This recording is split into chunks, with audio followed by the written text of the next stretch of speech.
And I'm Dee. We're two divorced. Well, I'm still separated. Okay. Working parents. We talk about all the things you get to deal with when your marriage ends, like Co-parenting. dating, Running a household all by yourself. how early is too early for a good hard drink, Or a glass of wine. And how do you keep it all together after everything fell apart? This is Demarried Life.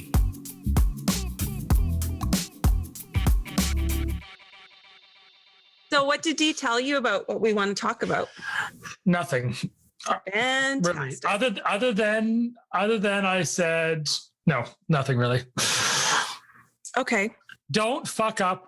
No. What you did say was, what are the mistakes you could make getting into a relationship after you've just divorced? Mm-hmm. That's And fair. I'm like, oh, I could tell you lots of fucking horror stories about stupid things I did after getting divorced. The key is stupid shit you did, not like the craziness of other people, but like your No, own. I will own my shit. Okay. Like, yes, sometimes there was people that were crazy, but every single time it was me that had a choice, and I did stupid shit All right. with So- people that were sometimes stupid. Because they were with you or just generally? Because You walked into that one, my friend.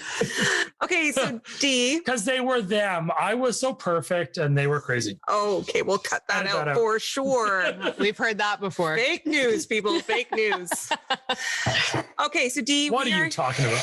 All right, so Dee, Okay, take it from the top. we are here with someone. Would you like to introduce someone? Yes.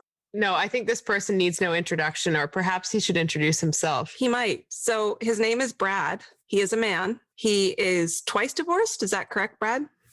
You can just nod your head. Yes. or no. Twice experienced Twice experienced. experienced. with It's like making that. mistakes. It's like stores that say gently used goods. He's gently used, I'm people. more than gently used. Yes. So Brad is a late 40s now? Late 40s, twice 40, married, late 40s. father of 3, and he's here today to share his story about getting married and getting divorced and then getting married again really fast. And getting divorced again. Really fast as well. No, not fast enough. Okay. Well, you can give us a bit of information about that. But Brad, thank you for joining us. You're a brave, brave man. I will note we all have white wine, all of us. And have we decided From who Australia has or New ours Zealand? is, Sorry, ours is New Zealand Zealand. as well. So who has the better New Zealand wine? depends if you like Kim Crawford or Oyster Bay. I always get her mixed up with Kim from Sex and the City. And Is Kim Crawford a woman? I feel like Kim is a man. do you know? I do not know. I have known my sister is a Kim, but I've known men, so It who can knows? go The either wine way. is good. That's all that matters. We have Oyster Bay, New Zealand. So we're going to give a shout out to Oyster Bay Sauvignon Blanc because we want more for free, basically. All right, You Dee. got some for free already? What? That's how rumors start. Yes, they gave us some free and they're going to give us more free because it makes them look good. Fueled by wine. Yeah. All right, Dee. So kick us off here. So, Brad, we brought you on today because we wanted to put a guy in the hot seat. No, just kidding. This is an intervention. This is being just so you know. married. Come on. Yeah, this is your intervention. No, but we have talked, we've brought a few people on this podcast before. We've had a lot of conversations between the two of us about what it's like kind of just adjusting to demarried life, just not being married anymore, being back on the scene single, especially being like a co-parent, having kids. And we are interested in hearing and talking to people who have found themselves coupling up right away and how that went for them. Teaser. It's a big fucking mistake. Don't do it quickly. Marriage period is don't do it quickly. I think Don't get that's into a smart. relationship quickly after getting divorced. Okay, so That is the end spoiler. let's start there. Let's define quickly. So how long were you married to the 12 years. 12 years to the mother of your 3 kids? Correct. Yes. So, and then you two decided to separate. We don't need to get into the backstory there, but how long were you apart before you got together with the next lady? Way too short. I think we separated in December, moved out in February, and dated said second ex in August, which for the record is way too fucking quick. After a 12-year relationship, they say 6 months. And they say 6 it's months supposed is to too fucking short. Yeah, because they say it's like supposed to be like half the length of the relationship to heal from the relationship, which would be 6 years. Who is they anyway? They is That's too long. yeah. too long. That's a long time. I don't think I know anybody who has done that, who has abided by that rule. 6 months is a short time, though. That's very short. What was going on in there that made you think it at the time that was a good idea? In my case, what I didn't get from my relationship, as soon as I thought I was getting it from a new relationship, I was all in and I was all excited and happy. And it was very easy to get diluted and pulled down the dark path of making a decision too quickly. It's so easy to say when you're on the other side of it that you should take time and all those kind of things, but you get out of something and you just want something you didn't have, whatever it is. Doesn't matter if the person was good or bad. You just want something that's different. And it was so easy for me to have a little bit of somebody that was like giving me the things that I didn't get, even though they weren't good on the other side. And I mean, the truth is, it's a lottery. You could meet the person of your dreams when you're in grade fucking 12 or grade 8 and be married for 60 years. But that's like winning a lottery. It doesn't happen to everybody. Mhm. You could get divorced and you think you meet somebody and they're the best fucking person in the world. Like maybe you win the lottery. Truth is, when you buy a lottery ticket, do you fucking win every time? No, right? And that was my mistake. I thought I had a lottery ticket when indeed I didn't. So what do you think that's about? And again, this is kind of an unfair situation because sort of asking you to speak on behalf of all men that you're representing here today. What is that about when you leave one relationship and it's been long and intense and you need to heal from it? Where do you think you were at that led you, rather than sort of like be in that sort of healing process and figuring it out, to like jump to the next life? What do you call It's those? funny Those because rings. Yeah. I said, and I did mean it in retrospect, I didn't want another baby mom for my kids. I was very comfortable on my own. Maybe my ex would disagree, but truly from my perspective, I was. But I did want to be with somebody. And that's partly my own persona problem. Like I am a serial monogamist. That created a bunch of issues around like, hey, you're with somebody, there's this expectation, you have younger kids, you need to be in a serious relationship, things like that. So those things were factors in it. But I mean, if I'm being honest with myself, because it's about being sort of like understanding your own responsibility in something, it was my desire to be partnered with somebody. So you find something, you're like, hey, I'm just going to jump in and go all in and being comfortable. Like I finally got to a place in my life where it's like, if I'm alone for the rest of my life, that's okay, right? I can do my shit. I can do whatever I want, but it's taken a long time to get there. And you could have told me that before and it was words. And maybe I would have intellectually understood them, but would have I followed that advice? Like I should have, but I didn't.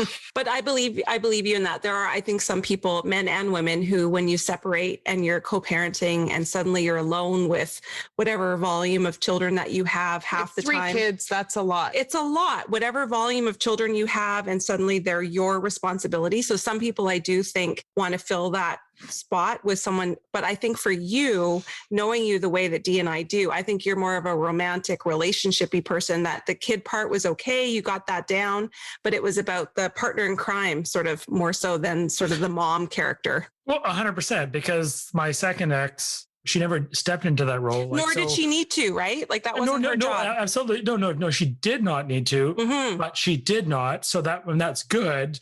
And that was what I wanted. But, and you're right. So like when I look at the causal factor, it was exactly like you're saying, it's that desire to have that. Is that bad?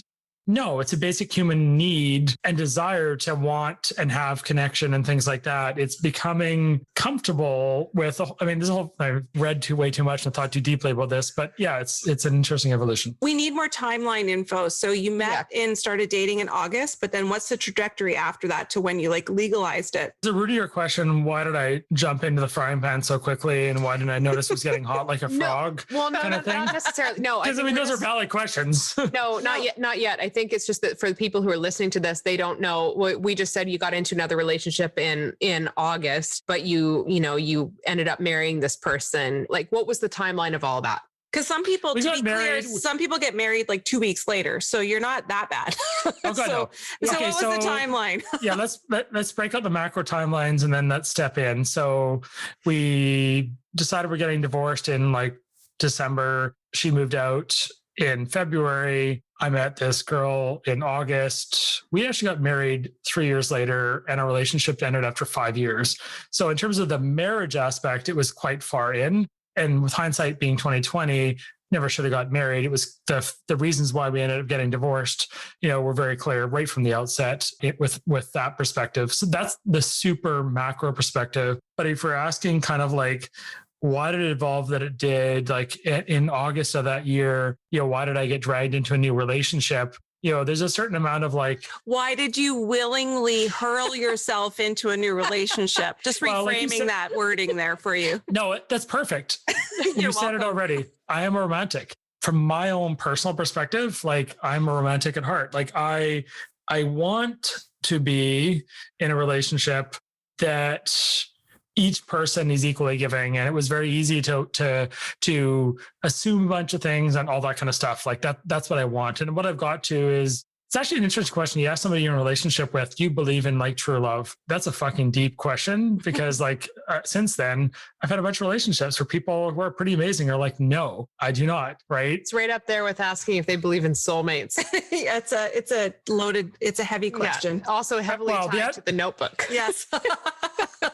Let me The answer guess, to you that- love it. We reference the Notebook a lot in this podcast. I've never watched the Notebook, but I will say Don't the answer do to the it, question Brad. is Don't yes, go there. I do believe in soulmates. I'll go on record in saying that. Everybody can land based. Okay, then you're not allowed to watch the Notebook Don't watch because that you'll movie. become part of the problem. It'll damage you forever. It cannot be undone and unseen. Now there's more than one soulmate, so let's just go there. That's crazy. Agreed. Yes, agreed. There is one more. There can be more than one Okay, soulmate. I So wanna- there's a twin flame let's is go the there. ultimate. Hang Oh, on. here we go. Okay. He's using like Twin flames. We went psychological there. vernacular and stuff. I would like to take a little detour onto this topic for maybe like 5 or 10 minutes Yes, about I agree. soulmates. And multiple soulmates. Yes. So, okay. I would like to hear from both of you because I myself am not a believer in soulmates. It sounds like you're now suddenly a believer in soulmates. No. Maybe no, you no, were. no. Maybe you're not. No, Brad, I know, has always been a huge champion for the soulmate thing. Okay. Here's where I'm coming from. we as got a cynic. the D. Okay. Yeah. Shit's getting serious in here. Okay, guys. So here's the thing. You get married. Everybody who would marry someone that they didn't think was their soulmate. Someone who wanted money. Okay, fine. But none of us I would put in that category. No. So I'm no. sure when the three of us all got married for the first time, we probably felt we were marrying. When you buy a lottery ticket, do you believe you're going to lose, or do you believe you could win? Well, I believe I could win. So that's the problem with soulmates in marriage. Sometimes people think this person could be their soulmate. They never say that this person is their soulmate, knowing that they're not going to win like the lottery ticket. But then how do you know that soulmates exist? And how do you know when you've really found your soulmate? You know what? I mean, I'll full stop say it. You just know. I've had that experience. You just know. I will agree there is. So this is my thing. I don't believe there's one person for everyone. Like, I think that's like, okay, I would like to think that if I left North America and went somewhere else in the world, there would be someone else for me out there in the world. Yeah. Like there's not just like one person also in North America. And if I don't find that person, then I'm fucked, I think there can be multiple soulmates for people, but by soulmate, I mean that I don't necessarily mean the one and only. And How can there be multiple soulmates? Well, I Because think- you just have your soul. So, okay, multiple people that you could have a really amazing connection with. okay, but then that's not a soulmate. That's what I'm saying, which is Okay, that you well, have there's people one- who you could be compatible with. Yes. There's 7 billion people in the world. There's got to be a handful that you would really click. Yes. With. The click. We've Yeah. talked about click. Well- I don't think there's just one for everyone. That would be daunting. Well, what do you think, Brad? Well, I mean, this is part of the problem. Like, I think in my world, even in the world of business, like He's words- rubbing his forehead. He's rubbing his Words- forehead right now. No, Like, like- Brad is an investment banker, by the way. So I love that he's a financial guy. Yeah, I love that he's digging deep on the soulmates thing, rubbing his temples. but it's We true. really Like, stumped ya. Do we need to make a spreadsheet, Brad? Would that make this all easier Yeah. for you? oh, put it in Excel and we'll happy. In all seriousness, like I think that, well, I mean, if you draw the parallel with investment banking, like you can make a good investment. That's a sexy parallel right there. I know. Let's not go there. I thought I could, but I'm running Don't go there, dry Brad. You don't want to cross those lines. So No, I'm drawing a blank on that. But I mean, the point is, soulmates. Like this is where, like, truly, like I did a bunch of reading on this. As I process a bunch of shit. Soulmates and twin flames are very interesting. To me, a soulmate is somebody you have a true connection with, just like you have a friend. Like there's the friends that you're good and you can hang out with in a certain situation. And then there's the friends that you can hang out in virtually every situation. That's what I call like a soulmate, somebody that virtually all the time is always there, no matter good or bad. Right. And then you get that super ultimate person, which is the cherry on top, twin flame, which is this like the mirror opposite of you. That's the way I look at it. So when you met the person that you got together with after your wife, at that point in time, did you believe that this was that person, that sort of mirror opposite of you? No, I didn't actually. No, like I just like this is where like if I could slap myself upside the head in retrospect, no, like it was better than what it was before. It's like being in a boiling pot of water and then you go to something that's lukewarm. You're like, hey, this is fucking better. I'm no longer boiling, right? Like, it doesn't hurt so much. It was better. Yeah. Like absolutely, it was better, and then it got worse. But no, I didn't. Sounds like when you first got out of your marriage and you got into this next relationship, you were feeling like, I've got to pair up. I have to, find my other half. I've got to do this. I know. It's funny. Like I would have said when I first was splitting up that, I'm totally fine on my own. Everybody says that. But I mean, dude, I was full of shit. Although I didn't want to be full of shit. So the intention was pure. The execution was shit. Just a lot of stuff that went along with that. But, including some jail time. we haven't mentioned jail yet. Brad went to jail. Don't date crazy. That can cause you trouble. Hey, you chose. People are who they are. If you choose to be with them, that's on you, my friend. I wouldn't call it jail time. I'm just calling it the difference between. Did you spend time physically in a jail because of your relationship? Being arrested, charged, and convicted. The fact that you're splitting hairs over that says that you spent time in the slammer. Things. Arrested, yes. Arrested, handcuffs? Nope. No handcuffs. Oh. He went willingly. Did they tuck your head and put you in the car? Nope. Did you show up at the police station and they locked you in a little cage? Essentially, yes. Yes, we got it. Yes, you went to jail. This was because you were accused of stealing a minivan, right? No, this would be the other side of the story. I read on Reddit once upon a time some advice for people that were dating after marriage. And it was humorous and it wasn't meant seriously, but holy fuck, it probably was meant seriously. Don't stick your dick in crazy. And that is the answer to that question. Mm-hmm. Don't stick what your dick in crazy. What if your dick is crazy? Don't let crazy stick you. Then don't stick your dick in crazy. Brad, did this person that you married, the second wife, did she have kids too? Yeah, she did. So then were you guys all living under one roof? I assume you were all living under one roof at some point. How many kids was that? What was the total house volume? 5 kids, 3 dogs, 2 cats, and 3 rabbits. Jesus, Brad. Holy shit, man. And you wonder why it didn't work. Just kidding. I am stressed out just hearing those numbers. Never mind trying to live in a house with those numbers. But hang on though, because I feel like when you and I talked about this, what I'm trying to drill down to is like, how soon were you all living together under one roof? Wasn't it? It was quite quickly though, wasn't it? Probably a year after we met, maybe. A year after you met. Everybody was living together. Everyone's in the house. So had things been different and had you not been living together with all your kids and all your animals, do you think anything would have gone differently? No. Okay. It was a fundamentally mismatched situation. It's a whole bunch of reasons. And you got to respect people's privacy. And I own my own part in things. But ultimately, you boil it down to oil and water, right? And this is the art of relationships. There's a lot of people we date. Some of them are really, a lot of times we date people that are really awesome, but they're just not right for us. Like, holy fuck, I had my parts in the bad parts that happened too, right? If you could tell other men who are just leaving their relationship, maybe they moved out into their own suite, they're just starting that kind of phase. What do you wish you'd done differently? when you get into a new relationship, it's like, take off the rose-colored fucking glasses. Like it's so hard in the honeymoon phase. You're together, like you're having sex all the time. You're having this, like all these great, wonderful things. Like it's so easy to get up in the honeymoon phase and want to move along. That's for me. I mean, this is my own personal journey. So, taking off the rose-colored glasses, like I had friends that were probably saying, hey, you should take your time. And I was like, no, I wish I'd listened to them in retrospect. But I mean, it's so hard to tell somebody not to do something when they're in the heat of the moment. Totally. They're not generally going to listen. Like, holy fuck. Like you're just about to get naked. There's a guy or girl, depending on your sex, and or maybe you're whatever, guy and guy, girl and girl, doesn't matter. Like, but you're just about to have an intimate sexual, experience and then tell somebody to stop. Like in the heat of the moment, you don't want to do it. It's no different in a relationship, right? It's really hard to step back, and it's hard to give the advice that says, somehow appreciate the moment, but take a deep breath and wait. Because it's fucking cliche. Everybody's like, but because the truth is you could have got the winning lottery ticket. You could have found the person that was really amazing for you. And somebody out there will be listening, and it will be true for them that they have an amazing person. Somebody out there will have dated a fucking like crazy person.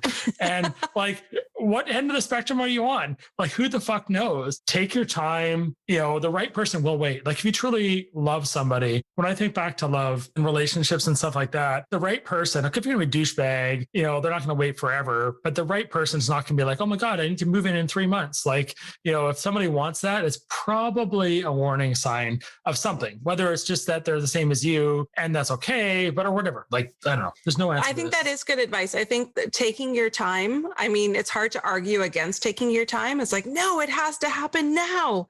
There's actually very little rational argument for why anything would have to happen immediately. Like big changes, like you're saying, you guys moved in, the total of 5 children and all these animals together within a year. Yeah, because then it's not just you, it's you and 5 other people and a bunch of pets. A lot of variables. But yeah, which is putting additional pressure on the relationship, which would otherwise not have existed if you just continued seeing each other on the side and sort of finding your way. And maybe perhaps you would have realized at that point that it was just not going to be a good scene. Listen to your friends. Try to get people in situations where they can give you unfiltered feedback. Don't persecute people when they're like, if you're like, hey, how's this person? And they're like, I'm not so sure. Maybe they don't like their person. But I mean, if you ask 5 of your friends and they say the same fucking thing, might be a pattern. Just maybe. None of my friends like her, but I mean, she seems great. But the sex is good. But nobody likes. That's all that matters. Yeah. Through this process of doing the podcast,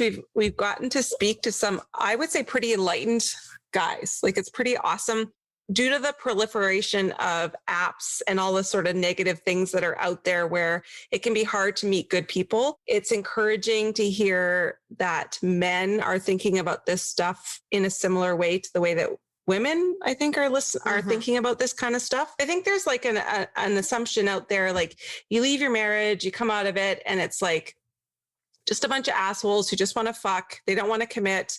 They're not looking for connection. Or they're looking for like a stand-in mom for their kids, which is like, honestly, where I thought we were going to go here. Exactly. Like bonus mom, I need to fill the mom slot. So I'm not doing any of that kind of stuff. So the fact that you're speaking against all of that, not against it, but like in favor of more like romantic based, connection based, not looking for someone to parent my children because I've got that covered. I mean, it's true for men and women, probably absolutely more true for men. There are a percentage of men that just want to fuck whatever they can fuck. Yep. There are women that want to fuck whatever they can fuck. Yep. There's more men than women, probably. That's totally fair. And this is like one of the things I learned over time is that's not a bad thing. If you can say in a relationship, I've talked to lots of people, men and women that are on apps, and when they can say to somebody, I just want to fuck. It's not exclusive. It's not this. It's not that. Whatever it is, great. Like I give no fucks. As long as you're forthright and there's 2 consenting adults and know what the situation is, that is awesome. They're both on the same page. Yeah. Everyone knows what they want and what they're in for, and they're clear. No one's pretending anything. Yeah, totally. And that's totally fair. Oh, what are you checking? Are you checking Tinder? Siri was listening to me. Siri's listening to you again. Want to fuck? I have some suggestions for you. This is why, like, life is art, right? There is no black and white answer to this. Yeah. It's emotional preparedness. It's mind space. It's a bunch of things. Now, as a generalization, more time is better than less time. transparency is better than no transparency. So if you break up with somebody, you guys aren't getting back together. Great. That's awesome. You go on fucking Tinder, you go on Hinge, you go on like whatever apps are out there, and you meet somebody and pretending you've been separated for a long time and you have a shit together is a fucking mistake. Yeah. Saying, hey, I just recently split up with somebody, eventually I want a relationship. I don't know what the fuck I want. That's a good place to start. Maybe you stay together. Maybe you hook up, maybe you just talk. Who the fuck knows, right? Like, I don't think it really matters. Like my belief on the answer is transparency. Yeah, just being honest with where you're at versus being like, oh, I'm fine. I'm ready, or anything you're doing to lie and manipulate somebody else. Just being authentic or yourself. It's just really, it's their choice. Yeah, like Brad got to the point eventually where he was like, if I'm alone forever, I'm at peace with that. Yeah. And for me, myself personally, I knew that when I felt that way, then I felt like I'm cool to meet someone else because I don't need that. For me, it was, I'd rather be happy alone than be unhappy with somebody else. That too. Yeah. And so, and it's like you don't need to prove that you're fine to be alone for the rest of your life in order to sort of prove that you're ready for a relationship. But I think for some people that is important, for people who are concerned that they were like dependent in the past or for whatever. This is why the journey is individual. Like from my own perspective, I was in this need perspective. I look at like need versus want. One of the things that I said to myself is I don't want to need to be wanted in a relationship. I want, whatever. I don't want, I need. And there's a difference. I don't want to need to be wanted. Yeah. You need That's to be the name of this episode. Yeah. Dog coughing in the background. Totally. I don't want to need to be wanted. We talked a lot about reciprocity, right? Like equality, and one gives, the other gives back. That being really important in a positive relationship where it's not just like give and then the other person takes, but like that reciprocity of give and generosity between the two people back and forth. I think we all believe in that. So this is how Brad met his current amazing girlfriend. I take full credit, even though that credit is up for debate amongst others, including Brad and his girlfriend. But literally, we were at a friend's birthday party and I was standing between Brad and this amazing woman who I'd met a couple times. And I'm looking at Brad and I'm looking at her and I'm looking at Brad and I'm looking at her. It's like, oh my God, I am going to step out of this situation and see what happens because he's awesome and she's awesome and let's see what happens. So I like went, whoop, and I moved over. You did it. And you guys talked the rest of the night. And so there's also something there too. Trust your friends. Your friends, maybe you don't have hindsight yet because you're living in the now, but your friends can also see things that maybe you don't see. This is her way of saying you're welcome. You're welcome. Thank you. You're so welcome. I was cock blocking you. I uncock blocked you. And then, history unfolded. So Why couldn't you cock block me from the bad decisions I made?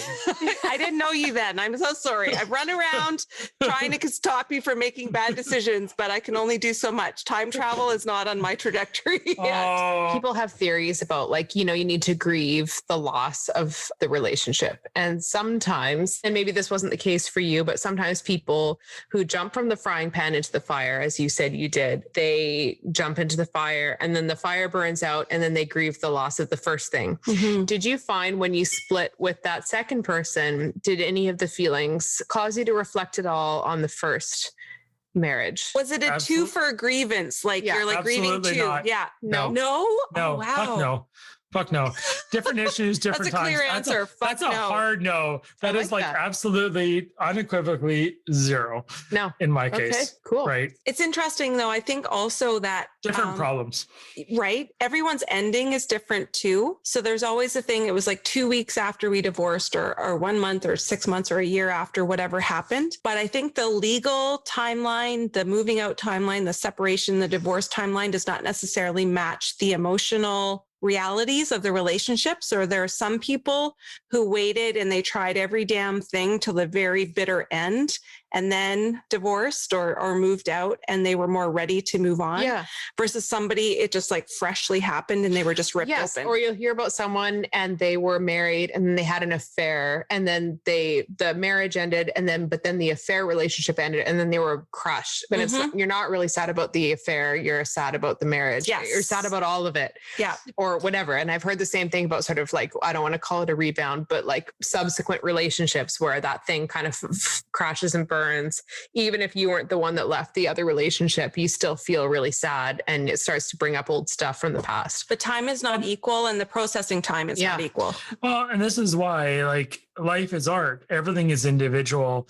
I mean, there's absolutely patterns and commonalities. You know, maybe stereotypically a guy leaves a relationship and they get in a rebound relationship. And from some perspectives, my relationship was rebound. There's no denying it. You know, in a relationship for like 12 years. Especially because you sort of went for the opposite of what you were getting. You went like way over in the other direction.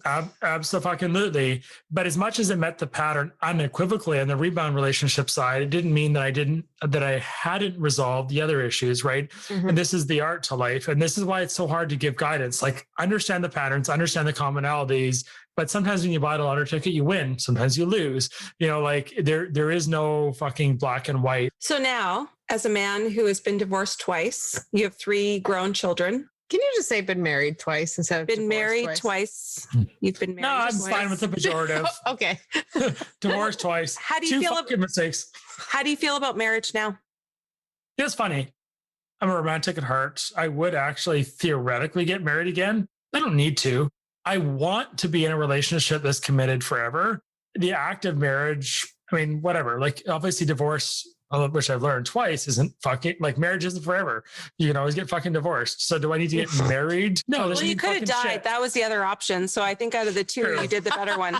That is true. Right. So no, like I'm not cynical on marriage. The people that I had those soulmate connections with, like I'm not with them. We're not meant to be together. Get all esoteric. We're not meant together in this life. But it doesn't mean that if any of those people that I had those deep connections with, if they needed something, it wouldn't help them. I don't need to only be giving and kind and generous with that number one human in my life. I can be that way with many different people in my life. And they subsequently, ideally, will be that way with me as well. I don't need to know that I have the same thing from these people. I simply give it to them. I would say that's true of you. Yeah. I'm not there yet. I'm not there yet, but I hope to get to where you are at your advanced age. But for the people that maybe when I'm old like you.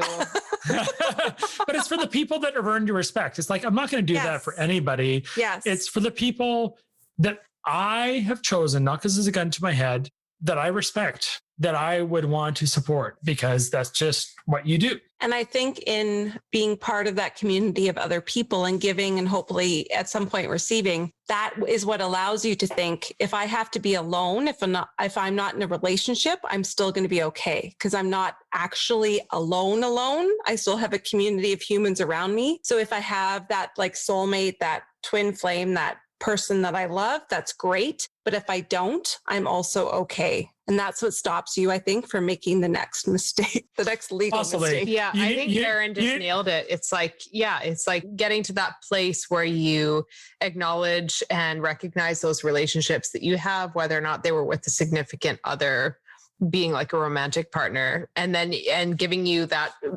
mirror, like you said, with a mirror back on yourself, and just feeling like this person doesn't have to be a partner to shine that mirror back on you and be like, oh, I'm okay. I'm like, I'm and to make your life better and to make their life better. Yeah. And so then you can be like, well, if I never do find that like my little person that I can, get old with, then I know there's still other people that care about me, and that if I like fell down, they would come and help me. Or if, I didn't, if I was in trouble, they would like drop everything and come and but you know what, despite the fact that I'm saying I would unequivocally support the people that I've had those connections with, at this moment in time, I expect nobody to come to me. I mean, maybe they would. We'll work on that. No, maybe they would, but I don't expect it. I don't plan my life that way. You don't need them to. You don't need it. No, it's I do. Nice. It's nice to have, but not a must-have. No, this is an important distinction, because I think this, at least for me, it was understanding. It's easy to think like, hey, if I jump off this cliff, I have a parachute, I'm going to be safe. Like if you have a parachute, it's fine. If you jump off this cliff and maybe the trampoline at the bottom that catches you. That's whatever the crude analogy is. The point is, like, I look at things where I'm like, I don't expect anything from anybody ever. I am not that way. Me neither. So I expect a lot. So I don't know. Brad, I have a list. I'll let you know when you can get on that list. We're at like a different Buddhism level than me, but we are not there yet. We rub the belly, and that's a little bit, but we're not like fully. Like, I want that, but I do not expect it. That's probably a better way to be. You're probably in the right place. We're going to stay where we are right now, where we still expect. Yeah, like my dad would come, my mom would come, like my good friends, like Erin would be there. Yes. Like that's definitely what would like get me by. I'm not diving off the cliff thinking like, well, I'll probably crash at the bottom, but I love that you don't need it. That's cool that you don't need it, but I think it's there for you regardless because of what you've cultivated in your life. I will say this, there is a value to having, if you're a woman going through this situation, there's a value to having good men, good friends in your life that remind you of the good things of the opposite and vice versa. I think for you, I would hope that having positive female friends sort of help through some of those stages. I think it's important to have the opposite in your life. That might be different if you're, based on your sexuality, your gender, how you perceive yourself in gender, all those things. Whatever that might be, having your counterpoint who you're not emotionally, romantically invested in, say you're a great person, I care about you, you're awesome. There's a lot of value to that to sort of carry you through those phases while you're figuring things out on that romantic level. No, I mean, that's actually a very astute point, right? I mean, there's many subtle ways to get the community's support and feeling, right? Like whether it's like hanging out and having a bunch of wine with some friends or this or that. I mean, absolutely. Yeah. Like maybe I think I read this in an article like recently, but like, I don't know when or where we like human beings got the idea that you have to be completely okay and 100% fine with being alone and utterly alone and defining yourself only by your own opinion of yourself to be considered whole. Because as human beings, it just seems to be inherent that we develop our self-esteem and we like foster that within the context of how we relate to other people. So it doesn't have to be a romantic partner, and it probably shouldn't just be, which is I think what we were kind of talking about. There's here. Like drugs in your body. Yeah. But I think what we were saying, or what you were saying too about soulmates who may not be like a romantic person, but a counterpoint, or just like you need to know how you relate to others or how others receive you in order to feel whole with yourself or content with yourself. Because I know that I like could never just dive off the cliff and feel totally cool with me without having any feedback from anybody that matters to me about what they felt about me. And in pursuit of one person who has to be your everything. They have to check all your boxes and do everything that you need in your life. I know. And then this is the art we can get so existential here in this. We went really philosophical here. And we're not even high. That's the thing. We're drinking white wine, like a bunch of Karens. We're good. There's so many ways in which you can look at solving wholeness. Yes, exactly. Right. And there's so much art to feeling complete. And is it bad to want somebody? Is it bad to want to have a partner in crime and have a partner? Is it belong? Good? Yeah, people say this so much, like he needs to learn to stand on his own, or she needs to learn to just stand on her own and do it herself and exist on her own. It's like, well, believe me, that idea appeals to me. I'm a pretty independent person and I like the sound of that. But then when you really think about it, it's like, well, when you think about like how we really measure things, like if you're on your deathbed and you're thinking about like what mattered, all that matters are your relationships. That's literally the only thing that matters. The people you care about and how you made them feel. That's right. So if all that matters when you're dying is the people that you loved and how you made them feel and how they made you feel, then why do you need to be alone that's such an interesting perspective, because like the other thing you could argue is on your deathbed, the quality of your relationships don't stop you from dying. Another measure is during the span of my life, however long that was, did I improve society? Did I improve humanity? Did I help people? Neither of those perspectives is right or wrong. This is the mind fuck of life. Yeah. It's right. Yeah. You're not wrong. Yeah. Like there is no, like they all matter in some way, shape or form. And sometimes it comes down to, I like to cook. I like to bake. more cooking than baking, but like you can use the same ingredients and get a very different result. Mhm. Yeah. Right? I've been reading this salt, acid, heat, fat book. I think I got the order wrong, but Sounds the point is- scintillating, Brad. Yeah. Thank you so much. Wow, sounds like a must read. Salt, it is acid, actually, gas, No, microcosms, Fat, heat, pickles. but it's good COVID-19. because depending what you use, you get a very different result. Depending how you Yes. choose to operate your life, you get a different result. Yeah. And that's that weirdness, right? Yeah. But I think that's a key thing, that you're not the first person to like remarry in a fairly short timeline after the first marriage. But I think that what you learned from that has shaped where you are now, which I think is a pretty compelling place to be. Would you have been in that same position if you hadn't had that second relationship? Maybe not. Maybe not. No, absolutely. Like kids, we learn to walk. You fall down, you're like, oh fuck, that hurt. I don't want to do this. You touch a hot thing, you don't touch it again. Like Yeah, don't touch the hot thing again. It's Yeah. dangerous. you make a dumb decision, you date too early. Gee, no fucking shit. You shouldn't do that. Right. Like, I mean, it's a metaphor for, yeah, absolutely. Right. Don't do it. By Some your people could avoid it. 16th marriage, Brad, you're golden. No, never. You just have 14 to go, my friend. Brad, thank you so much for being so open and honest with us. Some difficult questions. I think lots of ideas to ponder. Yeah, we threw you some hard balls. Yes, and you handled it well. I think you might have a few new wrinkles in your forehead, and I'm sorry for that. But I appreciate. I see some bruises forming near your temples. There's Botox for that. You'll be just fine. But thank you for joining us and sharing your perspective. All right. Thank you guys. Thank you so much for making the time to listen. We know you have way too much going on. If you can spare a little more time, though, please follow us on Instagram and Facebook at Demarried Life, or visit us at demarriedlife.com for all of our episodes, articles, and lots of other great ideas for living a post-married life that isn't a total shit show. See you there.